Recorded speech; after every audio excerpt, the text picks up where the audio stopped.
Pada ganasnya gelombang, ibu meminta keadilan.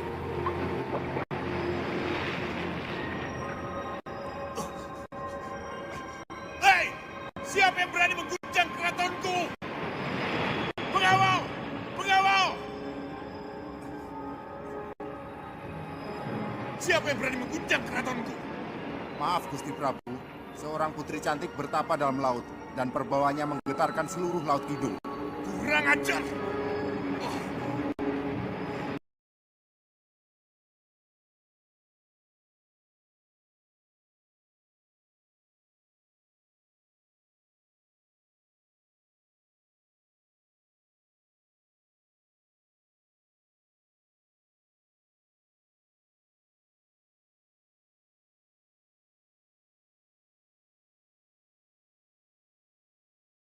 Di Laut Kidul yang mempesona, seorang wanita cantik tengah bertapa, memancarkan aura misterius yang membuat gelombang lautan bergolak.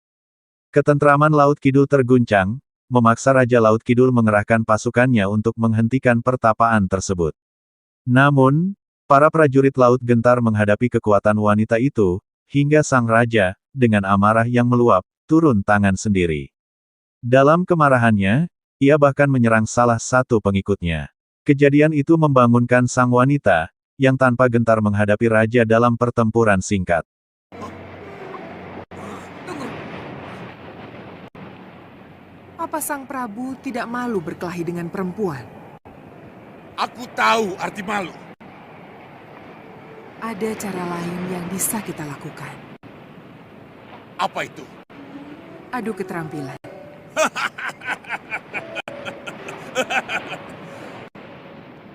Kamu bisa apa, Cahayu?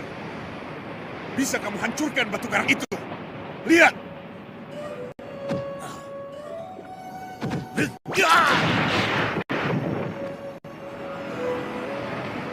Jadi hanya itu yang bisa sang Prabu lakukan. Jangan banyak bicara. Tunjukkan kelebihanmu, Cahayu.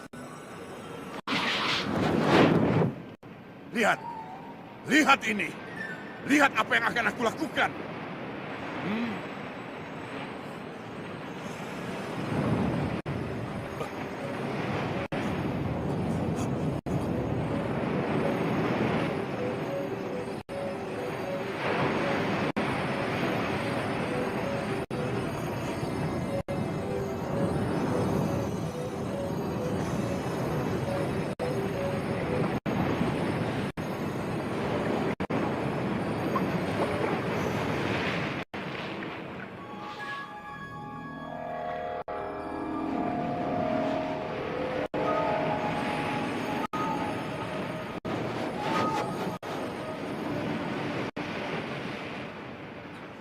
Jadilah ratu kami, Putri Ayu.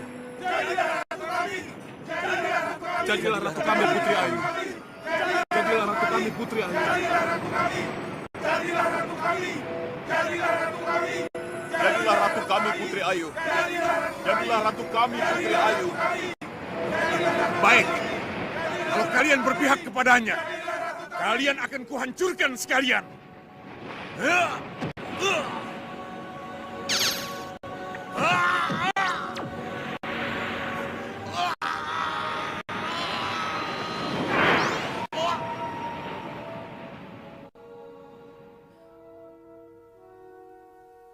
Begitulah Joko Temon. Cerita ini hanya kamu yang tahu. Hanya kamu. Namun, wanita itu menawarkan jalan damai melalui sebuah uji keterampilan, menggantikan pertempuran berdarah. Raja menyetujuinya, menunjukkan kekuatan destruktifnya yang luar biasa. Namun, wanita itu dengan elegan memamerkan kemampuan untuk memperbaiki apa yang hancur. Terkesan, Raja mengusulkan agar sang wanita menjadi ratu di Laut Kidul. Ketika wanita itu menerima, rasa cemburu menyelimuti hati Raja. Ia menyerang wanita itu, namun sang wanita mengeluarkan kaca sakti yang dengan kekuatan magis menyedot Raja ke dalamnya, menjadikannya penguasa baru Laut Kidul. Dari semua penghuni laut, hanya Nyai Roro Kidul dan Joko Temon yang mengetahui rahasia ini.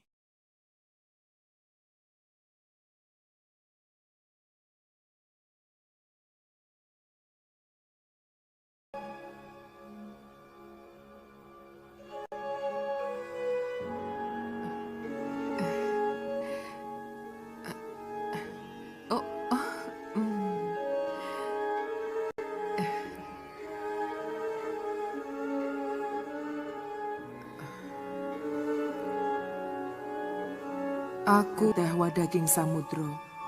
Adonan getih daging otot kawat balung wesi dadio dadi.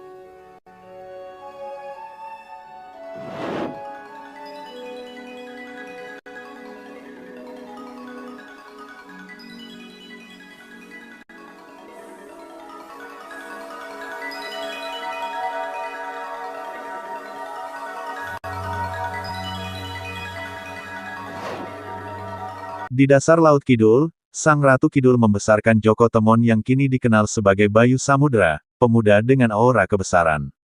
Di daratan, pembantu Sang Juragan bermimpi bahwa Joko Temon masih hidup. Kabar ini membangkitkan harapan Sang Juragan yang segera berupaya mengonfirmasi kebenarannya.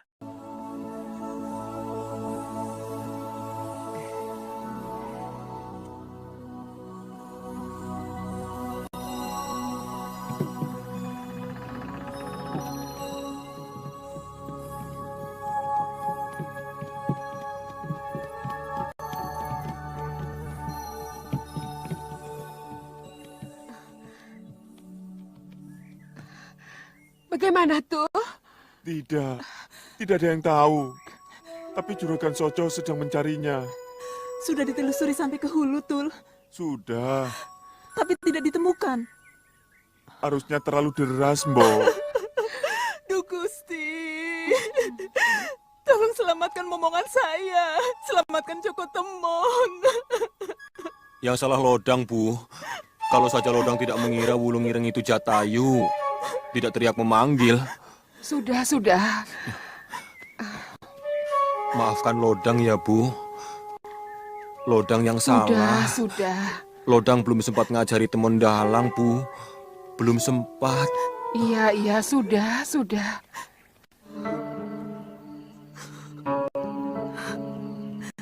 Jangan khawatir, Bu. Apapun yang terjadi, saya yakin bisa menemukan pembunuhnya.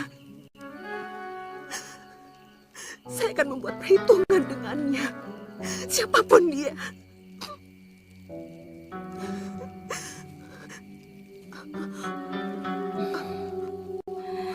Kamu tadi bilang akan membuat perhitungan dengan siapapun pembunuh ibumu Ambarwati. Ya, Meskipun dia Kanjeng Tumenggung sendiri.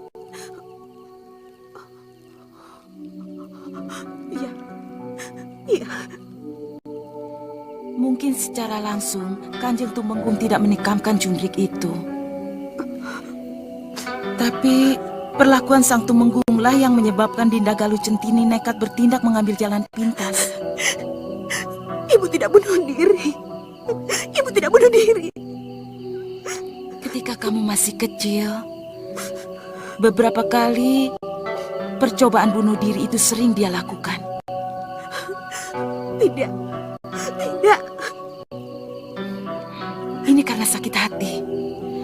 Karena penderitaan panjang seorang selir.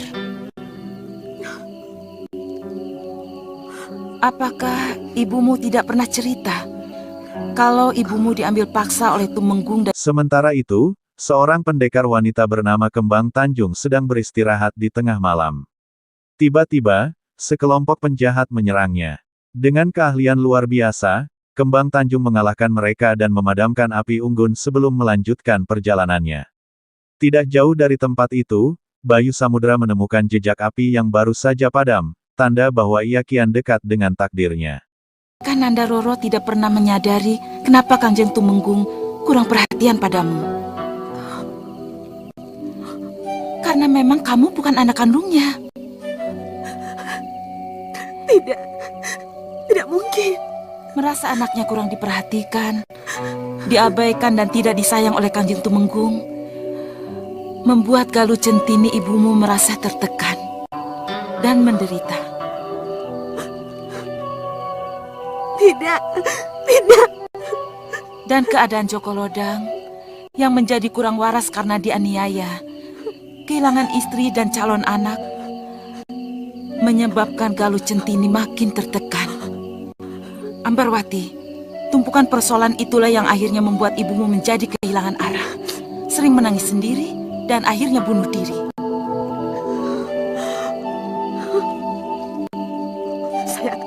membunuh Romo Tumenggung, saya akan bunuh dia. Iya, tapi tidak sekarang. Kamu harus berhati-hati. Harus bersiasat. Tenang, Ambarwati. Tenang. Aku bersedia membantumu kalau kau mau menerima uluran tanganku, Ambarwati.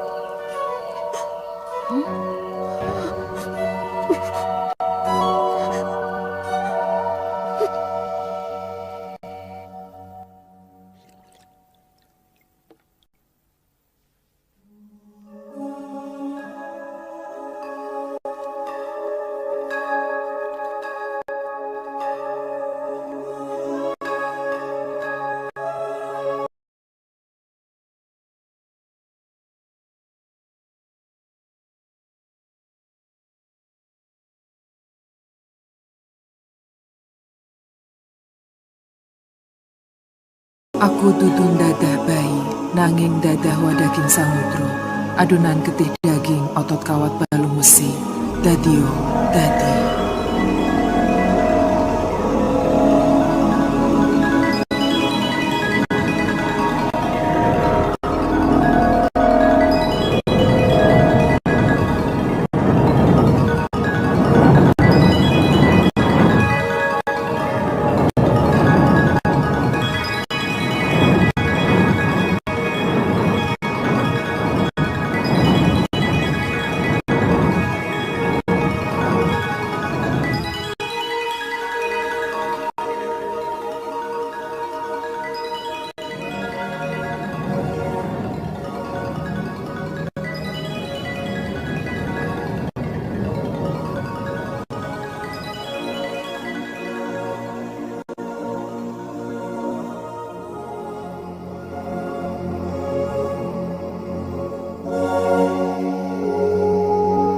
Anakku Joko Temon, kini kau kuberi nama Bayu Samudro.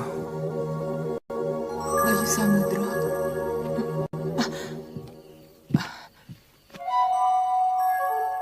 Bayu Samudro?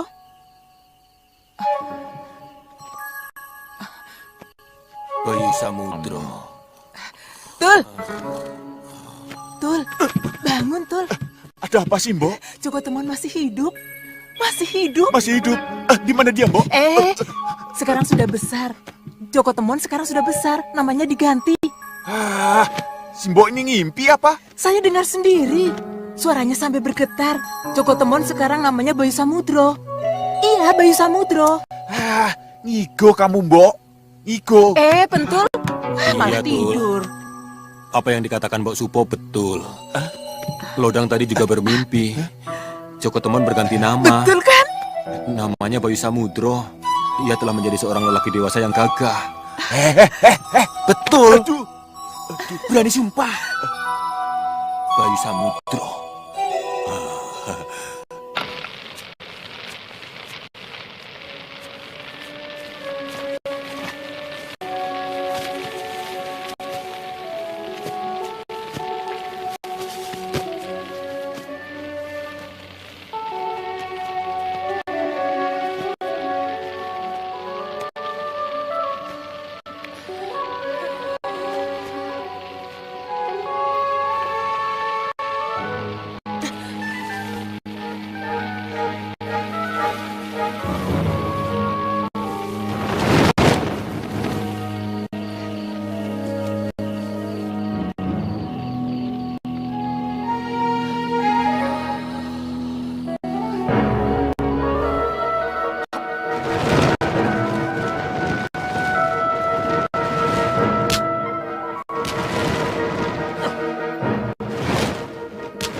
Sudah lama sekali aku tidak melihat perempuan muda montok seperti kamu. Kurang ajar.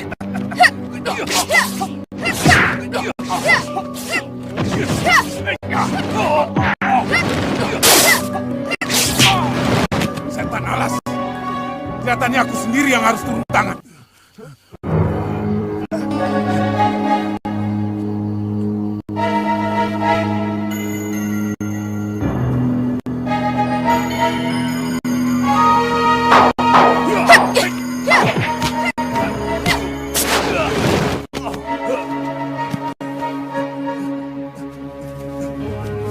Lari!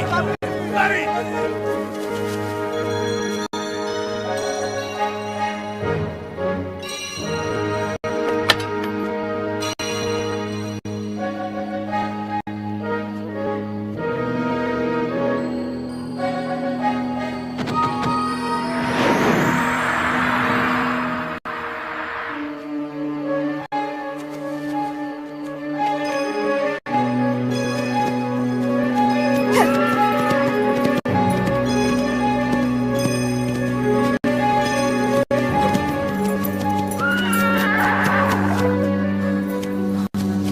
Di mana sumber cahaya tadi? Kenapa tiba-tiba menghilang?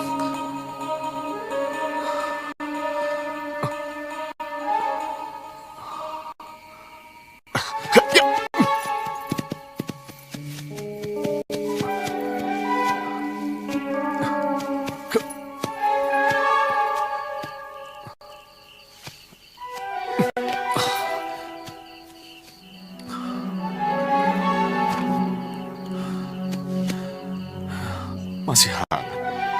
Siapa yang membuat api unggun di sini? Kenapa pergi?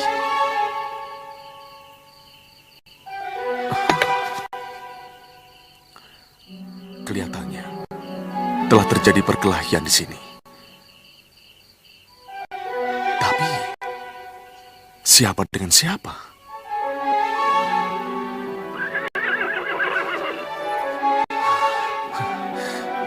Ya. Kita memang harus segera meninggalkan tempat ini. Ayo.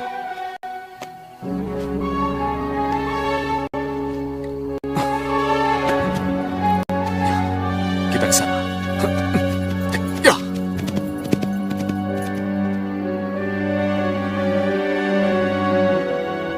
Di sisi lain, seorang tumenggung terbangun karena suara mencurigakan di atap istananya. Ia mendapati penjahat tengah merongrong kediamannya. Dalam pertempuran sengit, Tumenggung yang meski lemah berhasil mengalahkan mereka. Sementara itu, seorang pembunuh bertopeng menyelinap untuk menyerang Dewi Ayu Sekarsari. Namun, Nyai Birah muncul tepat waktu, menghadang dan menundukkan sang pembunuh. Dengan perasaan cemas, Tumenggung bergegas menyelamatkan istrinya, membawa harapan dan beban tanggung jawab besar demi menjaga keluarganya tetap utuh.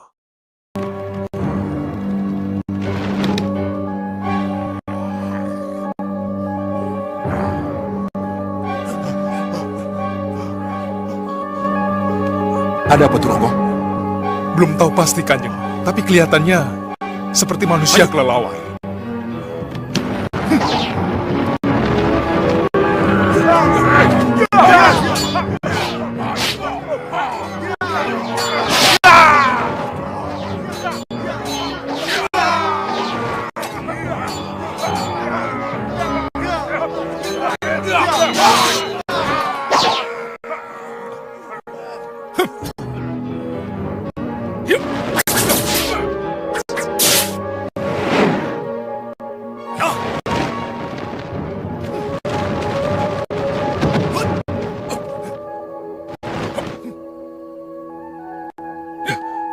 Biar aku saja yang menghadapi.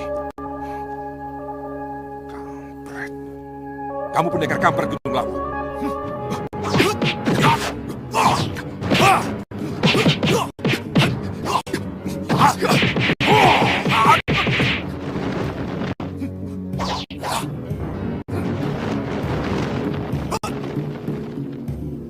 Ayo.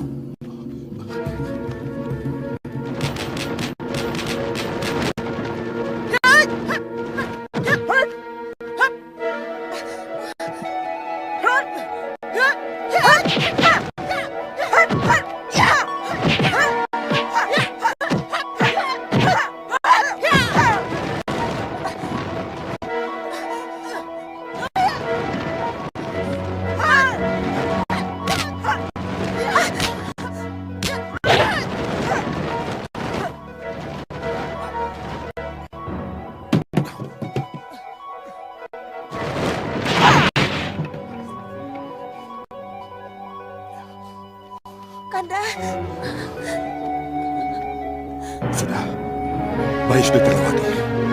Kamu terluka?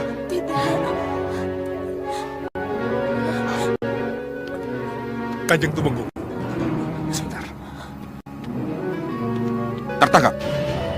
Tidak, Kanjeng. Maaf, mereka lolos. Kurang ajar.